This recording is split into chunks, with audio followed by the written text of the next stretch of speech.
Hello my dear students, last video में हमने धार्मिक और सामाजिक पुनर्जागरण युग के अंतर्गत देखे थे कि स्त्रियों की जो हमारे समाज में दयनीय स्थिति थी, उनकी स्थिति में सुधार लाने के लिए विभिन्न धर्मों के समाज सुधारक सामने आए थे और उन्होंने अपने प्रयत्नों के फलस्वरूप स्त्रियों के जीवन स्तर को ऊंचा उठाया था। इसके साथ साथ हमारे समाज में फैली हुई बुराइयों और कुरीतियों को दूर करने का भी उन्होंने अपने अनुसार भरसक प्रयास किया था। अब इसके आगे हम देखते हैं स्वतंत्रता आंदोलन युग का प्रारंभ। किस प्रकार से हमारे भारत देश में स्वतंत्रता प्राप्त करने के लिए उस आंदोलन को एक चिंगारी मिली थी। अंग्रेजी शिक्षा ने हमारे भारतीय जीवन पर जो है अपना मिला जुला परिणाम हमें दिखाया था। नव शिक्षित समाज ने जिस पुनर्जागरण युग का प्रारंभ किया था, उससे राष्ट्रीयता की भावना को बीजारोपण मिला। भारत के अलग अलग प्रदेशों में जो आंदोलन चल रहे थे, उसमें विभिन्न प्रांतों में राजनीतिक संस्थाओं का एक सूत्रीकरण करने, राजनीतिक रूप से जो है जागृत हुए विभिन्न दलों और लोगों को इकट्ठा करने, राष्ट्रीय हित की समस्याओं की और लोगों का ध्यान आकर्षित करने और राष्ट्रीय आकांक्षाओं को व्यक्त करने के लिए संपूर्ण भारतीय स्तर पर एक राजनीतिक संगठन खड़ा करने की आवश्यकता महसूस होने लगी थी। उसके लिए अनुकूल स्थिति का निर्माण भी प्रारंभ हो चुका था। अंग्रेजी शासनकाल में प्रशासनिक केंद्रीकरण के अंतर्गत अंग्रेजी प्रशासन के कारण भारत में सही अर्थ में एक छत्र शासन प्रारंभ हो चुका था।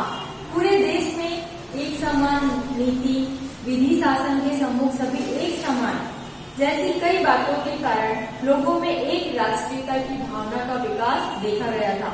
अंग्रेजों ने अपनी प्रशासनिक सुविधाओं के लिए और सेना की देखभाल गतिविधियों के लिए रेल, सड़कों का जाल बिछाया, परंतु इन भौतिक सुविधाओं का लाभ भारतीयों को भी प्राप्त हुआ और भारत के अलग अलग प्रांतों के लोगों का पारस्परिक संबंध बढ़ा और उनके भी संवाद में वृद्धि हुई।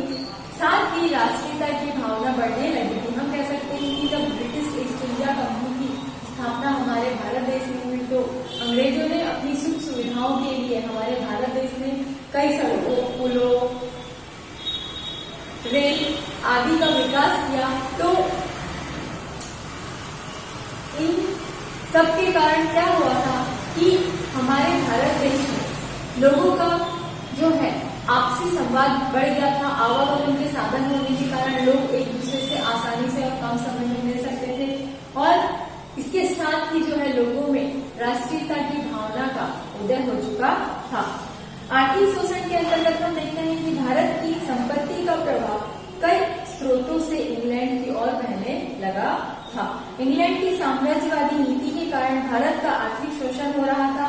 किसानों को बलपूर्वक नकदी अथवा व्यापारिक फसलें लेने के लिए बाध्य करना, लगान का बोझ, निरंतर आने वाला अकाल जैसे कारणों से भारतीय किसान की रीढ़ की हड्डी टूट गई थी। पारंपरिक उद्योगों का ह्रास होने से बेरोजगारी बढ़ गई थी। पूंजीपतियों द्वारा श्रमिक वर्ग का शोषण हो रहा था। मध्य वर्ग पर नए नए कर लादे जा रहे थे। परिणाम यह देखा गया कि लोगों के मन में असंतोष की भावना धधक रही थी। अब ब्रिटिश ईस्ट इंडिया कंपनी की स्थापना के पश्चात क्या हुआ था कि हमारे जो भारत देश की संपत्ति है वह किधर जा रही थी, इंग्लैंड की ओर ही ज्यादा उसका झुकाव था।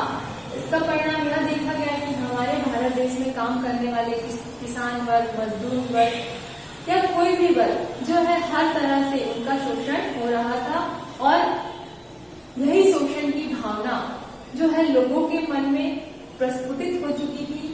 और हम यह भी कह सकते हैं कि जो आर्थिक शोषण हो रहा था, लोगों पर कर लादे जा रहे थे, लगान का बोझ था, मौसम साथ नहीं देता था, इसलिए फसलें भी बराबर उत्पन्न नहीं हो पाती थी। इस प्रकार से अलग अलग तरीके से लोगों का शोषण होने के कारण लोगों में जो है उनके मन में असंतोष की भावना जाग रही थी। पश्चिमी शिक्षा के प्रचार प्रसार के कारण न्याय, स्वतंत्रता, समानता और लोकतंत्र जैसी नई संकल्पनाओं से भारतीयों का परिचय हुआ था। भारतीयों ने बुद्धिवादिता, विज्ञान निष्ठा, मानवता, राष्ट्रवाद जैसे मूल्यों को आत्मसात किया। फलतः हमारे देश का शासन चलाने में हम सक्षम हैं और इन मूल्यों के आधार पर हम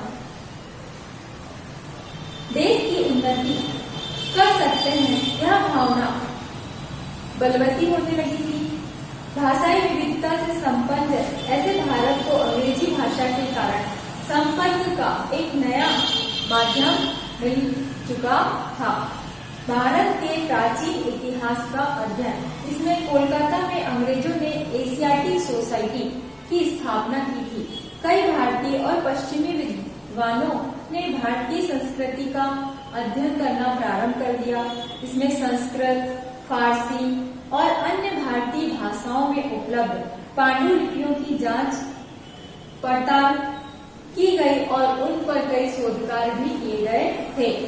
डॉक्टर भाव दाजीलाल और डॉक्टर राम गोपाल भंडारकर जैसे कुछ भारतीय विद्वानों ने प्राचीन भारतीय संस्कृति का गहन अध्ययन करना प्रारंभ कर दिया था और उनका यह मानना था कि हमें प्राचीन और संपन्न विरासत प्राप्त है और हम हमारी भारतीय संस्कृति को कभी भी नष्ट नहीं होने देंगे। इसका बोध होने से भारतीयों में अस्मिता की भावना जागृत हुई और पुणे में डॉक्टर राम गोपाल भंडारकर ने प्राच्य विद्या संशोधनबंदी संस्था की स्थापना की और यह संस्था कई वर्षों से कार्यरत है। इसके पश्चात समाचार पत्रों में भी जो है स्वतंत्रता आंदोलन युग का प्रारंभ करने के लिए बहुत ही अच्छा कार्य किया। इस समय में जो है अंग्रेजी और प्रादेशिक भाषाओं में पत्र पत्रिकाएं प्रकाशित होने लगे थे। इन समाचार पत्रों के द्वारा राजनीतिक, सामाजिक जन जागृति लोगों में दिखाई देने लगी थी।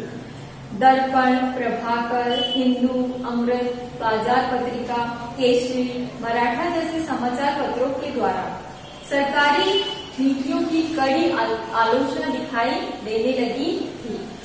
भारतीय राष्ट्रीय कांग्रेस की स्थापना और भारतीय राष्ट्रीय कांग्रेस के प्रमुख उद्देश्य 28 दिसंबर 1885 को मुंबई की गोकुलदास तेजपाल संस्कृत पाठशाला में राष्ट्रीय कांग्रेस का प्रथम अधिवेशन का आयोजन किया गया था।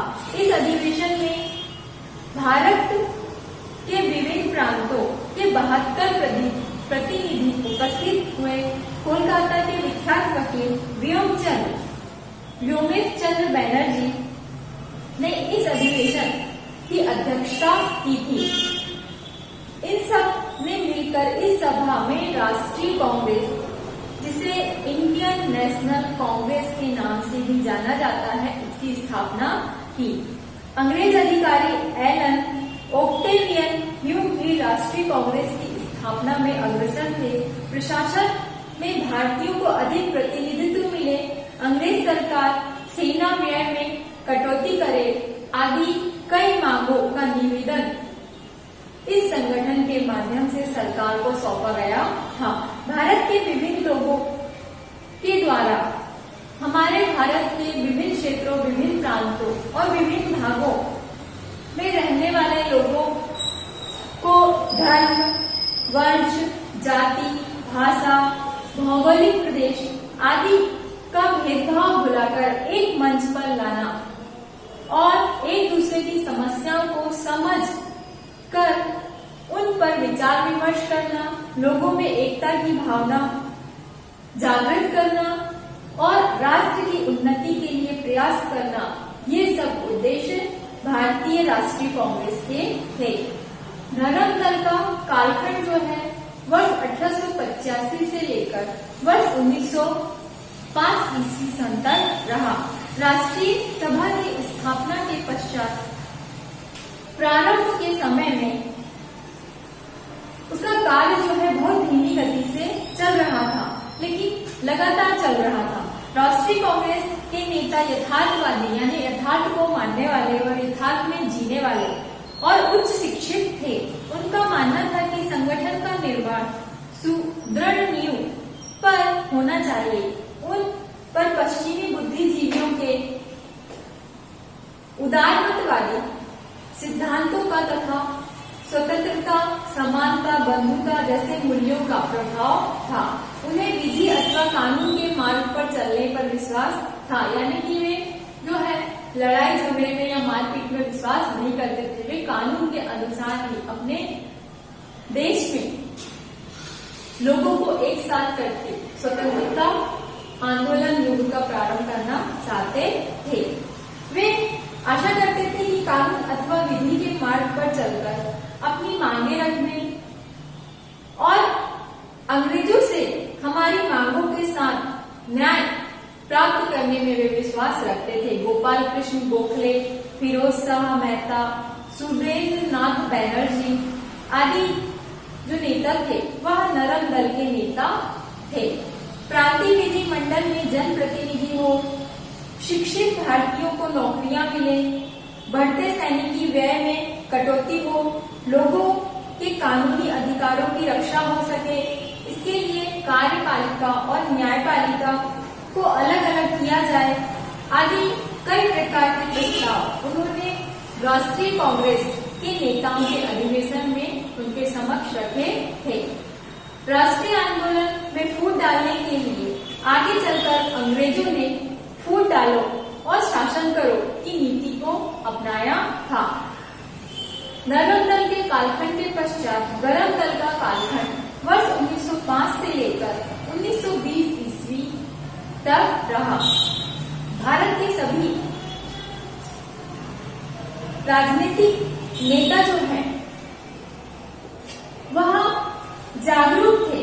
जाति, धर्म, भाषा और प्रांत को परे रखकर राष्ट्रीय कांग्रेस के मंच पर वे सभी सामने आ रहे थे और राष्ट्रीय कांग्रेस के उद्देश्यों और कानूनी ढंग से आंदोलन आगे ले जाने पर उनमें एक मत था। फिर भी इन नेताओं के बीच आंदोलन की कार्य पद्धति को लेकर मतभेद हो गए थे। ये मतभेद सैद्धांतिक स्वरूप के थे। राजनीतिक आंदोलन में उत्पन्न हुए इन मतभेदों के आधार पर दो प्रमुख राजनीतिक दल बन चुके थे। शांतिपूर्वक और कानूनी मार्ग का अनुसरण करने वाले नेता नरमपंथी कहलाए और स्वतंत्रता के लिए प्रखर संघर्ष करना चाहिए ऐसा मानने वाले नेता जो है गरमपंथी दल के नेता कहलाए। गरमपंथी दल के नेता जिनमें प्रमुख नाम है लाला लाजपत राय, बाल गंगाधर तिलक और विपिन चंद्र पाल गरमपंथी दल के प्रमुख नेता थे। प्रारंभिक समय में गरमपंथी नेताओं ने भारतीयों में राजनीतिक जागृति उत्पन्न करने के लिए समाचार पत्रों, राष्ट्रीय पर्वों और राष्ट्रीय शिक्षा जैसे मार्गों का अवलंबन किया। लोकमान्य तिलक ने केसरी और मराठा समाचार पत्रों के द्वारा हमारे भारत देश में काम कर रही सरकार की कड़ी आलोचना की। बंगाल प्रांत में अमृत बाजार पत्रिका गरमपंथी विचारों का जो है मुख्य पत्र बनी थी। अमृत बाजार पत्रिका के माध्यम से गरमपंथी जो नेता थे उन्होंने स्वतंत्रता प्राप्त करने के लिए उस चिंगारी को प्रस्तुत किया था। अब हमारी भारतीय जो जनता है वह अपने आपसी मतभेद भुलाकर एक साथ एकजुट हो चुकी थी। उनके बीच विचारों का आदान प्रदान शुरू हो गया था और हमारे देश के जो राष्ट्र पुरुष है उसके कार्यों के द्वारा साधारण लोगों को प्रेरणा दी जाने लगी थी। इस उद्देश्य को लेकर लोकमान्य तिलक ने शिव जयंती तथा जो सामाजिक उत्सव है उसमें गणेश उत्सव आदि पर्वों का आयोजन कराया ताकि लोग एक साथ जमा हो और उन्हें अपने देश की स्वतंत्रता प्राप्ति की भावना उनके अंदर जागृत करने के लिए इस प्रकार के कार्य उनके द्वारा प्रारंभ किए गए थे। उनका यह विचार था, यह मानना था कि यदि राजनीतिक उद्देश्य को लेकर लोग सामने आएंगे तो सरकार जो है उन पर प्रतिबंध लगाएगी और उन्हें जेल के अंदर डाल देगी। परंतु धार्मिक उद्देश्य को लेकर लोग इकट्ठे आए तो सरकार जो है उन पर प्रतिबंध नहीं लगा पाएगी। इसीलिए शिव जयंती और गणेश उत्सव जैसे सामाजिक कार्यक्रमों को प्रोत्साहन दिया गया था। तिलक ने मंडाले के कारागृह में गीता रहस्य ग्रंथ लिखा। इस ग्रंथ का सार तत्व कर्म योग है और लोग कर्मशील बने रहे, इस पर उन्होंने बल दिया था। अपनी भाषा, अपनी संस्कृति के प्रति प्रेम, आस्था रखने वाली पीढ़ी का निर्माण हो। गर्मपंथी नेताओं ने शिक्षा संस्थान स्थापित किए। गर्मपंथी नेताओं का यह मानना था कि यदि लाखों करोड़ों लोग स्वतंत्रता युद्ध में सम्मिलित होकर सरकार को चुनौती देकर संघर्ष करते हैं तभी हमें इन्हें सफलता मिलेगी। आंदोलन को अधिक प्रखर बनाना चाहिए, इस पर उन सभी का एक मत था। परंतु उन्होंने आग्रह पूर्वक इस आंदोलन को प्रतिपादित किया कि इसके लिए सशस्त्र विद्रोह की भूमिका न लेते हुए व्यापक जन आंदोलन खड़ा करना चाहिए। नरमपंथी नेताओं ने आंदोलन की नींव रखी थी और गर्मपंथी नेताओं ने इस आंदोलन को जो है आगे बढ़ाया। 1897 ईस्वी सन में पुणे में प्लेग की महामारी ने हाहाकार मचा दिया था। चारों तरफ त्राही त्राही मच गई थी। सैकड़ों लोग मृत्यु को प्राप्त हो गए थे। इस महामारी पर नियंत्रण पाने के लिए रैंड नामक अधिकारी की नियुक्ति की गई थी। यह अंग्रेज अधिकारी था। प्लेग के रोगी को खोज निकालने के लिए तलाशी लेने का अभियान प्रारंभ किया गया और लोगों पर अन्याय और अत्याचार अंग्रेज सरकार के द्वारा किए जा रहे थे। इसका प्रतिशोध लेने के लिए चौकर भाइयों ने उस अंग्रेज अफसर रैंड नामक अधिकारी की हत्या कर दी। सरकार ने तिलक के साथ इस षड्यंत्र का संबंध जोड़ने का जी तोड़ प्रयास किया, परंतु उसमें उन्हें सफलता प्राप्त नहीं हो पाई और सरकार ने बदले की भावना से लोकमान्य तिलक को कारावास में बंद कर दिया था। इसके पश्चात बंगाल का विभाजन। अंग्रेज सरकार जानती थी कि अब उन्हें भारतीयों पर जो है अपना आधिपत्य करने में कठिनाई नजर आ रही थी, तो उन्होंने आपस में ही भारतीयों को लड़वाना शुरू कर दिया। उन्होंने फूट डालो और शासन करो की नीति को अपनाया। अंग्रेज यह जानते थे कि भारतीयों जो अब जो है वे एकजुट होकर समाज में आगे आ रहे हैं और स्वतंत्रता आंदोलन में बढ़ चढ़कर हिस्सा ले रहे हैं, इसीलिए उन्होंने कूटनीति को अपनाया और उन्होंने हिंदू मुस्लिम समाज में फूट का बीज होकर फूट डालो और शासन करो की नीति को अपनाया था। उस समय तत्कालीन वायसराय लॉर्ड कर्जन ने आग में घी डालने का काम किया था। बंगाल, वे सभी जानते थे कि बंगाल एक बहुत विशाल प्रांत है। इस प्रांत का शासन चलाना प्रशासकीय दृष्टि से कठिन होने के कारण उन्होंने लॉर्ड कर्जन 1905 ईस्वी सन में लॉर्ड कर्जन के द्वारा बंगाल विभाजन की घोषणा कर दी गई थी। इस विभाजन के अनुसार मुस्लिम बहुसंख्यकों का पूर्व बंगाल और हिंदू बहुसंख्यकों का पश्चिम बंगाल बना दिया गया था।